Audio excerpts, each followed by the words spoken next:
Hello दोस्तों, नमस्कार। स्वागत है आपका एक बार फिर से आपके अपने परिवार एग्जाम एम्पायर में। मैं हूं कार्तिक। और दोस्तों, जैसा कि आप सभी को पता है, हम आपको पढ़ा रहे थे इंडियन पॉलिटी। ठीक है, जो हमारा एसएससी जीडी का एग्जाम आने वाला है, उसके लिए दोस्तों हम आपको इंडियन पॉलिटी पढ़ा रहे थे। और दोस्तों, पॉलिटी में हमने लोकसभा और राज्यसभा कंप्लीट कर ली थी। दोस्तों, अगर आपने वो वाली क्लासेस नहीं देखी है तो वह भी क्लास इंपॉर्टेंट है दोस्तों, आप उन्हें जाकर देख लीजिए, बहुत ही शॉर्ट में है। और दोस्तों, हमने आपको जितना भी इंपॉर्टेंट सेक्शन होता है, हमने आपको सब कुछ कराया था। ठीक है, तो अब दोस्तों आज हम पढ़ेंगे राष्ट्रपति। ये हमारा संसद का तीसरा सदन होता है और किस अनुच्छेद में क्या दिया गया है इसके वर्णन के लिए तो सब कुछ हम इसमें पढ़ेंगे। ठीक है, तो चलिए दोस्तों क्लास को स्टार्ट करते हैं बिना टाइम वेस्ट किए। तो लेट्स सी। तो राष्ट्रपति, ठीक है, भाग पाँच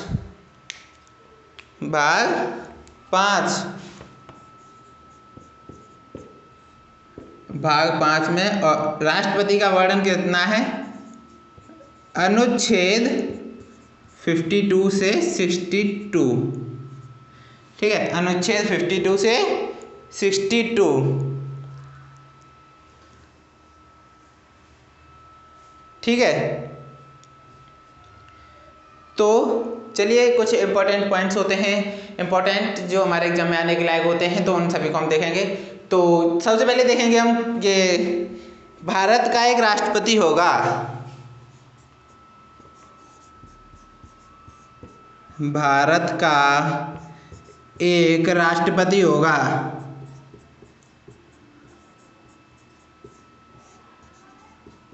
ठीक है, भारत का एक राष्ट्रपति होगा। किस अनुच्छेद में दिया गया है? अनुच्छेद 52। अनुच्छेद 52 52वें अनुच्छेद में। ठीक है, 52वें अनुच्छेद में दिया गया है कि भारत का एक राष्ट्रपति होगा। दूसरा पॉइंट है, राष्ट्रपति संघ की कार्यपालिका का प्रमुख होता है। राष्ट्रपति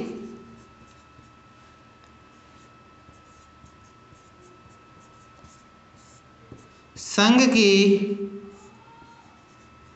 कार्यपालिका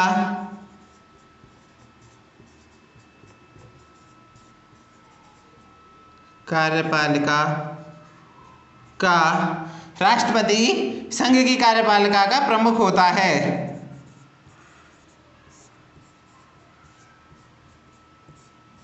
ठीक है,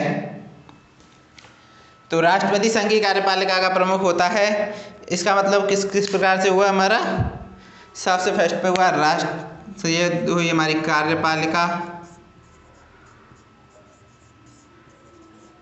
ठीक है, कार्यपालिका के नीचे आता है हमारा राष्ट्रपति।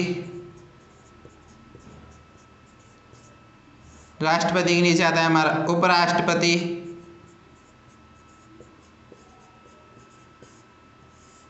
उपराष्ट्रपति के नीचे आता है हमारा प्रधानमंत्री। ठीक है, कार्यपालिका, राष्ट्रपति, उपराष्ट्रपति, प्रधानमंत्री और प्रधानमंत्री के बाद आता है हमारा मंत्रिपरिषद। मंत्रिपरिषद ये कुछ इस प्रकार से होता है। तो आप इसको पहले फटाफट नोट कर लीजिए और फिर चलते हैं हम नेक्स्ट की तरफ। ठीक है, पहले नोट कर लीजिए फिर देखेंगे। तो सबसे पहले राष्ट्रपति का वर्णन हमारे किस भाग में दिया गया है? संविधान के किस भाग में? भाग 5 में। और राष्ट्रपति का जो वर्णन है भाग 5 के मीन्स कौन से अनुच्छेद में दिया गया है? 52 से 62। और ये भारत का एक राष्ट्रपति होगा। ये हमारे संविधान के किस अनुच्छेद में लिखा गया है दोस्तों? ये हमारे संविधान के अनुच्छेद 52 के अंतर्गत। दोस्तों, जितने भी हमारे इंपॉर्टेंट अनुच्छेद होंगे या जितने भी पॉइंट्स होंगे हम आपको साथ साथ करवाते चलेंगे। ठीक है, और राष्ट्रपति संघ की कार्यपालिका का प्रमुख होता है। जो हमारी संघ की कार्यपालिका होती है उसका हमारा जो राष्ट्रपति होता है वो हमारा क्या होता है? प्रमुख होता है। ठीक है, जैसे कार्यपालिका के बाद आता है हमारा सबसे फर्स्ट पे आता है राष्ट्रपति, सेकंड पे उपराष्ट्रपति, थर्ड पे प्रधानमंत्री और फोर्थ पे मंत्रिपरिषद। ठीक है फ्रेंड्स, तो बहुत ही अच्छे तरीके से आप इसको समझ सकते हो। और चलिए अब चलते हैं नेक्स्ट पॉइंट्स की तरफ। पहले आप फटाफट से नोट कर लीजिए। तो होप करते हैं आपने नोट कर लिया होगा। फटाफट से इरेज करते हैं और देखते हैं।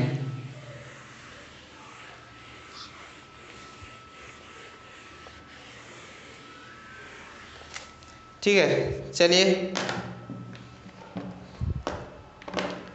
देखते हैं दोस्तों।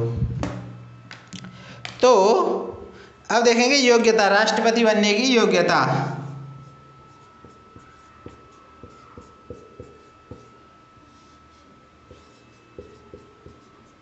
राष्ट्रपति बनने की योग्यता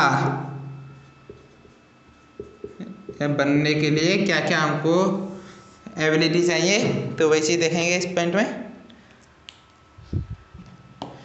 तो फर्स्ट पे आता है हमारा भारत का नागरिक हो, भारत का नागरिक हो। सेकंड पे आता है न्यूनतम आयु, न्यूनतम आयु 35 ईयर्स, न्यूनतम आयु 35 वर्ष हो। और थर्ड पे आता है दोस्तों लोकसभा सदस्य बनने की योग्यता रखता हो, लोकसभा का सदस्य बनने की योग्यता रखता हो, योग्यता रखता हो। ठीक है, भारत का नागरिक हो, न्यूनतम आयु 35 वर्ष हो और लोकसभा सदस्य बनने की योग्यता रखता हो। ठीक है, तो आप फटाफट से नोट कर लीजिए इसको और फिर देखते हैं दोस्तों नेक्स्ट पॉइंट की तरफ।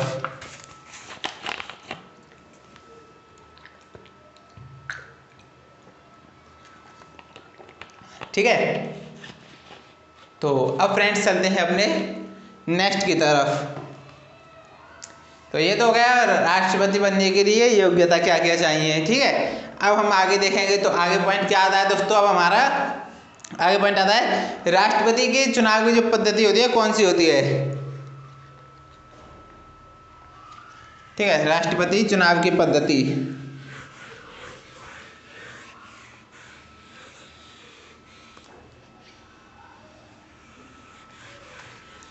चलिए राष्ट्रपति के चुनाव की पद्धति। ठीक है, राष्ट्रपति के चुनाव की क्या पद्धति है दोस्तों, हम किस प्रकार होता है राष्ट्रपति का चुनाव। राष्ट्रपति चुनाव की पद्धति को हम क्या नाम किस नाम से जानते हैं, single transferable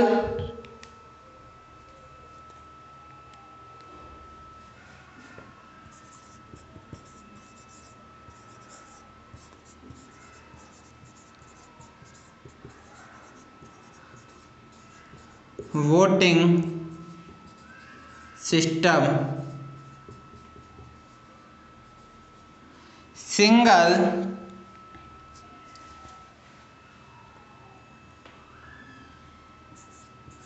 transferable voting system, एकल संक्रमणीय वोट पद्धति,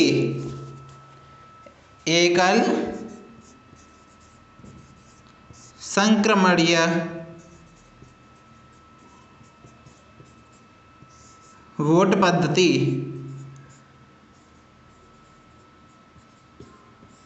एकल संक्रमणीय वोट पद्धति, सिंगल ट्रांसफरेबल वोटिंग सिस्टम, एकल संक्रमणीय वोट पद्धति। ये कुछ दोस्तों जो हम नॉर्मल वोट देते हैं उससे थोड़ी हटके होती है। तो इसमें क्या होता है दोस्तों, जितने भी हमारे कैंडिडेट होते हैं सबको वोट देना होता है। तो इसके बारे में थोड़ा देखेंगे, जितने कैंडिडेट होंगे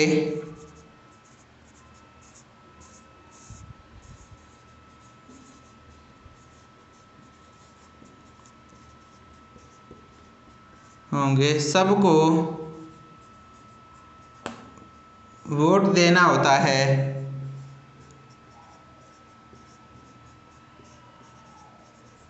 सबको वोट देना होता है। अब आप कहोगे कि सबको वोट दे देंगे तो फिर सभी जीतेंगे, तो पर किस पर? प्रायोरिटी के आधार पर।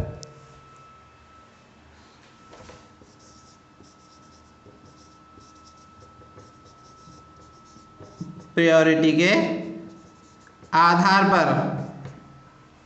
अब आप कहोगे कि प्रायोरिटी की मतलब प्रायोरिटी किस प्रकार से होता है, ये थोड़ा समझने में, तो चलिए दोस्तों हम आपको समझाने की कोशिश करते हैं।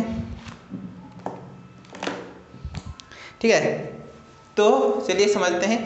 तो जैसे सपोज दैट हमारे 4 कैंडिडेट राष्ट्रपति पद के लिए इस बार चुनाव पर खड़े हैं, यानी ये 4 उम्मीदवार हैं। ठीक है, तो हम 4 में से सपोज दैट, एक मिनट थोड़ा समझ लेते हैं। फर्स्ट कैंडिडेट हुआ ये, और सेकंड हुआ हमारा ये, थर्ड हुआ हमारा ये, और फोर्थ हुआ हमारा ये। 4 कैंडिडेट हमारे इस बार इलेक्शन पर खड़े हैं, और ये 4 उम्मीदवार हैं। हमको इनमें से चारों को ही वोट देनी है, लेकिन प्रायोरिटी के आधार पर। लेकिन आप चाहते हो दोस्तों कि फर्स्ट पे दोस्तों कौन सा बने? थर्ड वाला ये है जो आप वोट डालोगे, तो आप कहोगे कि हमारे हिसाब से ये जो थर्ड पे है, ये वाला जो कैंडिडेट है, चलिए इनको थोड़ा नाम दे लेते हैं। ये हुआ ए, ये हुआ बी, ये सी, ये डी। आप कहोगे कि हमारे हिसाब से सबसे कौन सा जो राष्ट्रपति बनना चाहिए, कौन बनना चाहिए राष्ट्रपति? तो आप कहोगे कि राष्ट्रपति बनना चाहिए सी। तो आपने फर्स्ट प्रायोरिटी किसको दे दी? सी को। अब आप कहोगे अगर सी नहीं बनता है, अगर सी नहीं बनता है तो सेकंड पे कौन सा बनना चाहिए? आपने बोल दिया ए को, तो सेकंड प्रायोरिटी किसको दे दिया आपने? ए को। आप कहो ना ही सी बने और ना ही ए बने, तो थर्ड पे अगर आप किसको प्रायोरिटी देंगे? तो आपके हिसाब से फिर थर्ड पे आता है हमारा, जैसे सपोज दैट बी, और फोर्थ पे आ गया डी। ठीक है, ये होता है एकल संक्रमणीय वोट पद्धति। आपके हिसाब से सबसे पहले आपकी चॉइस है कि सी वाला बने राष्ट्रपति, फिर आपकी चॉइस है ए राष्ट्रपति बने, फिर चॉइस है आपकी बी बने राष्ट्रपति, और फिर आप सोचते हो कि जब कोई नहीं है तो फिर डी ही राष्ट्रपति बन जाए, हमको उससे कोई लेना देना नहीं। लेकिन हमारा जो नॉर्मल वोटिंग सिस्टम होता है वो अलग होता है। जो अपने नॉर्मल ग्रामीण क्षेत्र में या शहरी क्षेत्र में वोट देते हैं, तो वो आपको सिर्फ एक वोट देनी होती है। ठीक है, चाहे इसमें कितने भी उम्मीदवार हो, 1 2 4 10 20, उससे आपको कोई लेना देना नहीं है। आपको सिर्फ आपके एक वोट देनी है, किसी एक को आप चुन सकते हो। लेकिन यहाँ पे राष्ट्रपति चुनाव में ऐसा नहीं होता है।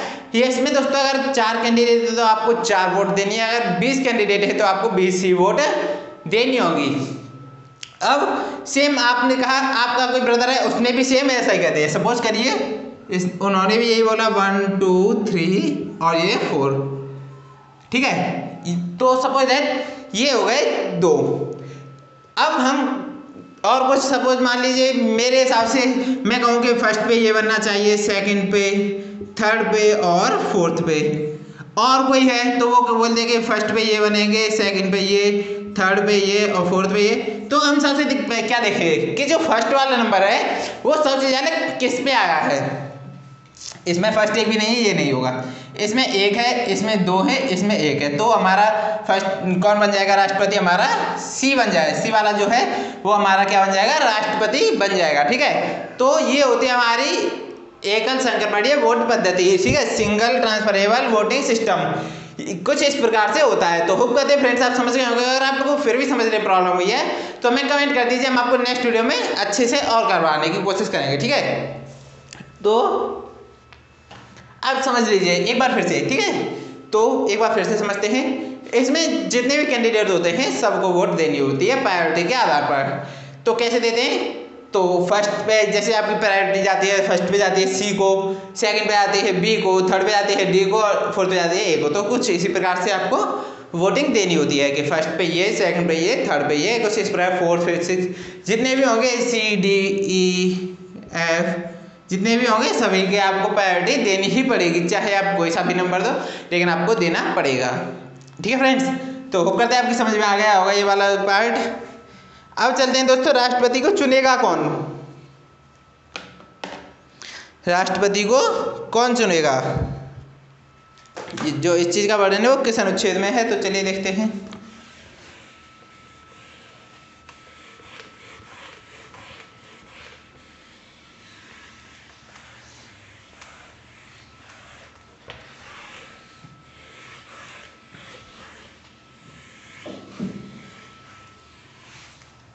चलिए अब देखते हैं राष्ट्रपति को कौन चुनेगा।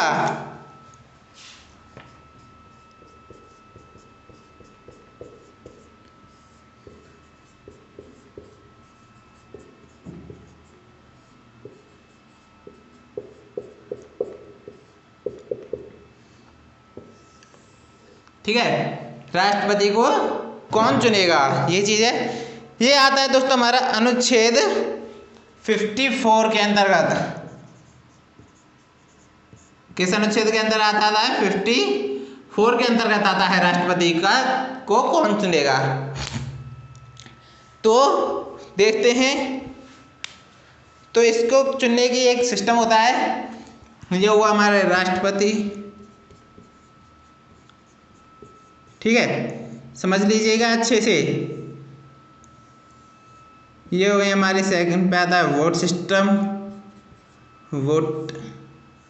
अब वोट कौन देगा, ठीक है, सबसे मेन बात आती है कि वोट देगा कौन। तो चलिए देखते हैं, ये वोट हमारे 3 हिस्सों में पड़ती हैं। लोकसभा के निर्वाचित सदस्य,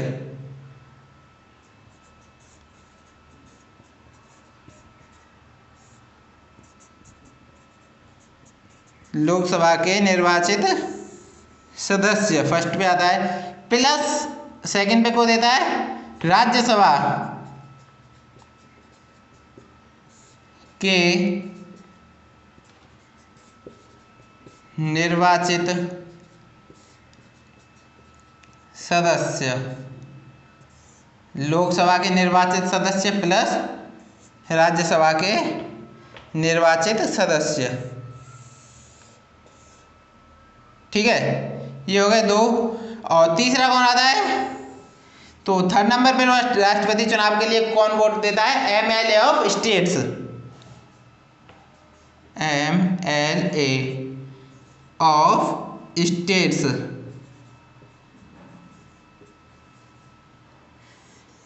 राज्यों के MLA, राज्यों के MLA, ठीक है।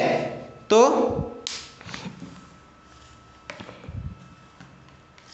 ठीक है, ये होता है राज्य के MLA। तो आप यहाँ तक इसको नोट कर, इसका स्क्रीनशॉट ले लीजिए, इसका आप नोट भी कर लीजिए साथ के साथ। बहुत ही इम्पोर्टेंट है, बहुत ही इजी है, कुछ नहीं है दोस्तों इसमें। तो आप देख सकते हो जो कि हमारा जो कोई भी अनुच्छेद आ रहा है हम आपको साथ के साथ बताते चल रहे हैं दोस्तों। अब देखते हैं दोस्तों, राष्ट्रपति हमारा बन गया। अब राष्ट्रपति का हमारा चुनाव भी हो गया, जिसने वोट डालनी थी वो हो गई। अब बात आती है राष्ट्रपति को शपथ दिलाने की। तो राष्ट्रपति को किसको शपथ देता है, ठीक है। तो चलिए देखते हैं राष्ट्रपति हमारा किसको शपथ देता है।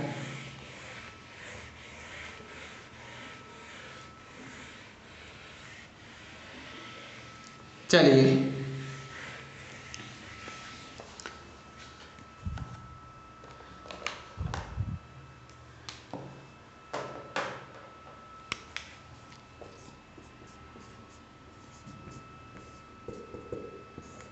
किसको देता है दोस्तों, किसके सामने? भारत के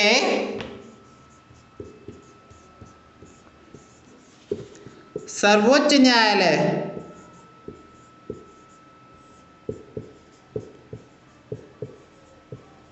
भारत के सर्वोच्च न्यायालय के मुख्य न्यायाधीश,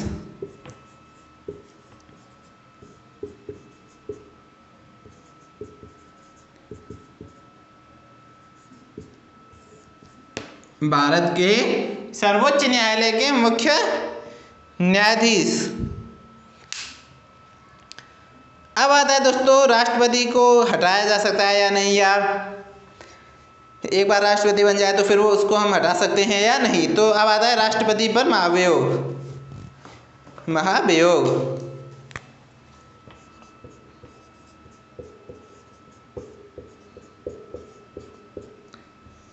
और किस प्रक्रिया, क्या क्या प्रक्रिया होती हैं, वो सब चीज़ राष्ट्रपति महाभियोग के अंतर्गत आता है। तो राष्ट्रपति को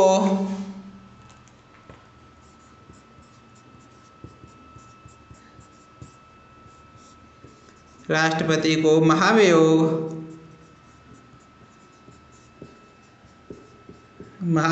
द्वारा हटाया जा सकता